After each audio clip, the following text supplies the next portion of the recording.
So I told you I'm a social worker, and I'm also a trauma therapist. So I work with migrants.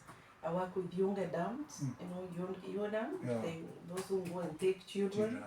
So I work with them. So we are the ones when the children are taking, who are helping the families, or when the families have problems with young adults, they come to us so that we can represent them. We are working also against racism, so I do seminars. I'm going to schools, fighting for justice for black people. So that is one, and of course with this marriage, so I cancel Africans in everything. Man, why is that a lot of African men, when they bring their wives from Africa to 1 or 2 months, they will leave the man and go away? What do you have to say? Okay. I think it's good that I speak from the perspective of a social worker working in Cologne for over 28 years. The first question, before I answer your question, is why did the man go to marry in Africa? What led him to go and marry in Africa? There are not enough women here, or girls, that are, whatever they say, wife material.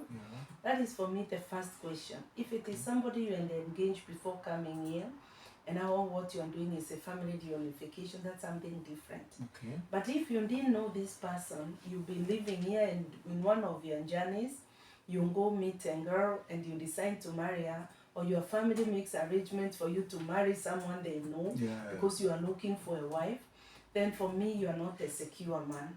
You look for a weaker person, a weaker vessel who is not exposed in Europe, so that you can play a buga. So I always cancel people here, marry here. You marry someone, if it's genuine, you take time, you don't just pick. Why is that a lot of marriages in Europe, husband and wife, they don't plan together when it comes to African people? Because first of all, why the marriages are not lasting is because the fundament is missing. The way even they met each other, it's questionable. How long did they even take time to court each other, to know each other? Did you meet this person because you are running away from another marriage, so this person comforted you? So, what is not right will not be right even after 20 years.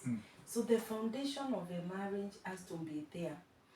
And number two, many of us also change. When we are all coming from different African countries, so most of the African countries are patriarchal.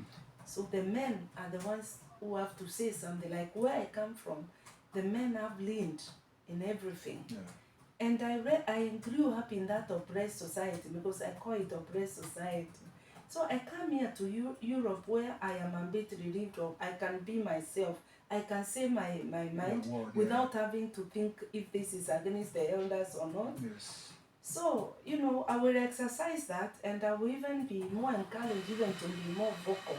This is why some of us are empowered and they're activists, because they grew up in oppression. And it's one day it's enough. They grew up in oppression in Africa? In Africa. So when they come here, you are told here, you are not supposed to be beaten. So if somebody touches you, you know what to do. So this is why marriages are not surviving. Another, because of the families back home are also pressurizing us to deliver, or there's more competition.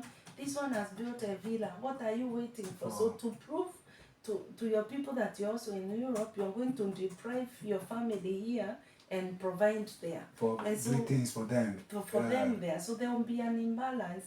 So the family, the other partner will be seeing the marriage is not functioning because my wife's mind is in an African country, or my husband's mind is in an African country.